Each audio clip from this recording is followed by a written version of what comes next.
Hello नमस्कार, मैं प्रभात कुमार सेतु तेजस defence academy में आप लोगों का वेलकम करता हूं। जय हिंद। देखिए, आज के इस क्लास में इंग्लिश के ऐसे टॉप नॉच 10 ऐसे स्पॉटिंग एरर के क्वेश्चन हम लोग देखने वाले हैं, जो 10 ऐसे शानदार ग्रामेटिकल कॉन्सेप्ट को डिस्कस करेंगे या डील करेंगे जो आपके एग्जाम के लिए, आने वाले एनडीए के एग्जाम के लिए इंपॉर्टेंट है। और साथ ही साथ प्रीवियसली ये सारे के सारे क्वेश्चंस जो हैं वो एनडीए में पूछे जा चुके हैं। तो अगर आप एनडीए या सीडीएस की परीक्षा देने वाले हो तो समझ लो कि तेजस डिफेंस एकेडमी के द्वारा किया गया ये प्रयास और दी गई ये क्लास आपके लिए बेहद ही शानदार है। बड़े ध्यान से आप पूरी क्लास को करिएगा, बहुत मजा आने वाला है। चलिए, सबसे पहले मैं आपको यह बता दूं, ये रहा आपकी स्क्रीन पे क्वेश्चन नंबर 1, जिसमें यह लिखा गया कि over long periods of time layers of sediments builds up to a height of a few kilometres. इस क्वेश्चन को बनाने के लिए आपको एनपीएन फॉर्मूला जो है वो यूज करना है।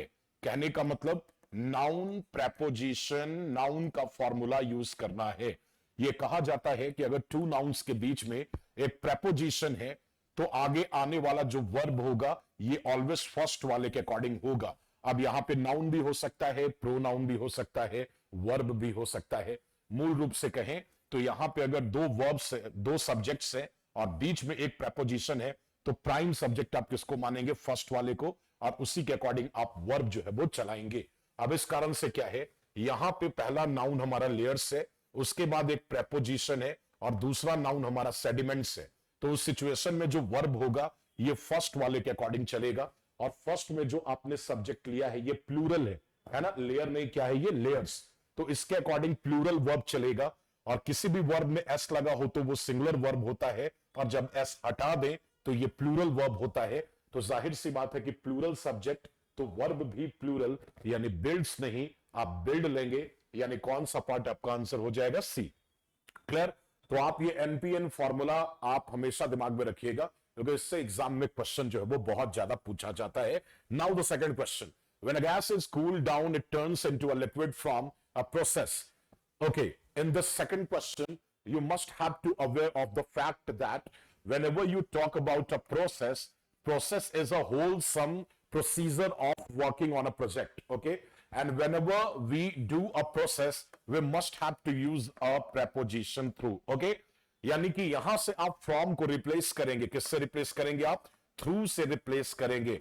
From is targeting a position, and we are not going to discuss here about a place, a position. So that because we are going to discuss a full procedure of working on any project, so that we must have to use through preposition in spite of using from.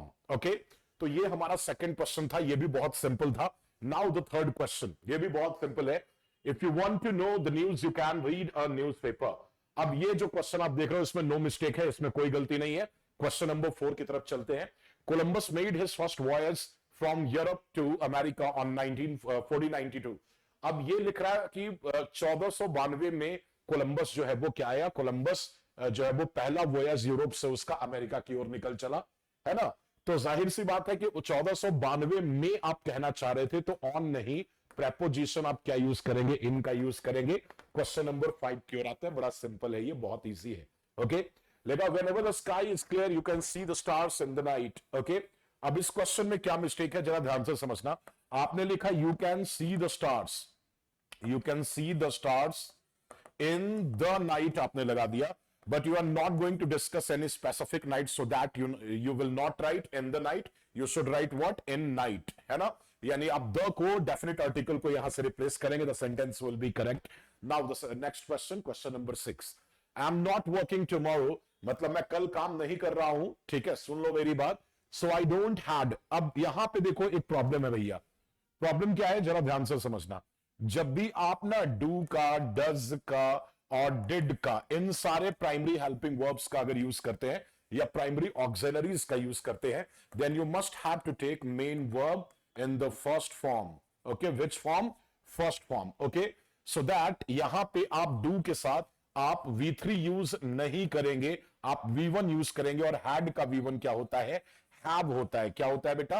Have होता है। So that don't have होना चाहिए, ना कि don't had. तो part number B हमारा क्या हुआ? आंसर हुआ। नाउ क्वेश्चन नंबर 7, ये भी बहुत सिंपल है, बहुत आसान है, थोड़ा ध्यान से देखिएगा। लिखा गया she did not tell anybody about her plans, ठीक है। अब क्या प्रॉब्लम है इसमें जरा समझना, अगर मान लो मैं वर्ड यूज करता हूं टेल, है ना, तो मैं ये नहीं लिखता कि tell about something, tell about something मैं नहीं लिखता, सीधे लिखते हैं टेल समथिंग, कुछ कहो, तो इसको क्या बोलते हैं हम लोग, टेल समथिंग। तो यहां पे भी tell anybody about her plans नहीं, इसको लिखना चाहिए था टेल एनीबडी हर प्लान्स, अपना प्लान कहो, के बारे में नहीं कहो, कहो, ठीक है। यानी कौन सा पार्ट मिस्टेक होगा बेटा। Now question number 8, she would not have has, mistake हो गया ना। सुनो, अगर कहीं पे हैज ले लिया, हैव ले लिया और हैड ले लिया, तो अब इसके साथ मेन वर्ब का कौन सा फॉर्म यूज में आता है, थर्ड फॉर्म यूज में आता है, पता है ना आप लोगों को। तो यहां पे भी हैव है, तो इसके साथ अब मेन वर्ब के रूप में जब ये काम करेगा तो ये कौन से फॉर्म में जाएगा, तीसरा, और हैज का तीसरा फॉर्म क्या होता है, हैड, यानी पार्ट नंबर बी हमारा क्या हो जाएगा, आंसर हो जाएगा। देखिए ये सब इजी होता है, चुनचू का मुरब्बा होता है, अगर आप ढंग से बनाएंगे तो बड़ी आसानी से ये सारे क्वेश्चन बनने वाले हैं। Now the next question, I will watch film if I finish the work in time. In time नहीं होता बेटा, ऑन टाइम होता है।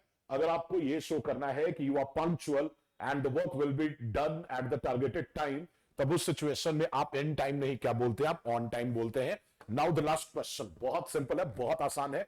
अगर आपके कॉन्सेप्ट्स अच्छे हैं तो इतनी ही तेजी से आप भी क्वेश्चन को हिट कर सकते हैं, बना सकते हैं।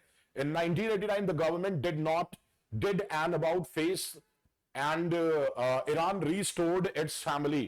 ये गलत लिखा है इसने, ठीक है। इस इट्स का मतलब होता है इट इज, है ना, और आपको लिखना है ये इट्स जो कि पोजेशन शो करता है, यानी कि अधिकार बताने का काम करता है। क्या बताने का काम करता है, अधिकार। तो यहां भी वही कहना था कि इसका फैमिली प्लानिंग, तो इसका के सेंस में इसका मतलब अधिकार, तो अधिकार बताने के लिए आप एपोस्ट्रोफी एस वाला इट्स नहीं लेते, आप ये वाली इट्स लेते हैं, यानी कौन सा पार्ट आंसर हो गया, सी हो गया। देखा आपने। तो अगर आप ये स्पीड मेंटेन करना चाहते हैं while solving question of spotting error और while solving 10 questions of spotting error, you must have to practice more and more related to the grammatical concept और ऑन द ग्रामेटिकल कॉन्सेप्ट, ठीक है। तो आप बहुत आसानी से इन सारे क्वेश्चन को बना सकते हैं। मिलते हैं हम लोग अपने अगली क्लास में, तब तक के लिए आप इस चैनल को सब्सक्राइब कर लीजिए, जितना पॉसिबल हो सके आप इस वीडियो को लाइक कीजिए और शेयर कीजिए, ठीक है। Thank you so much.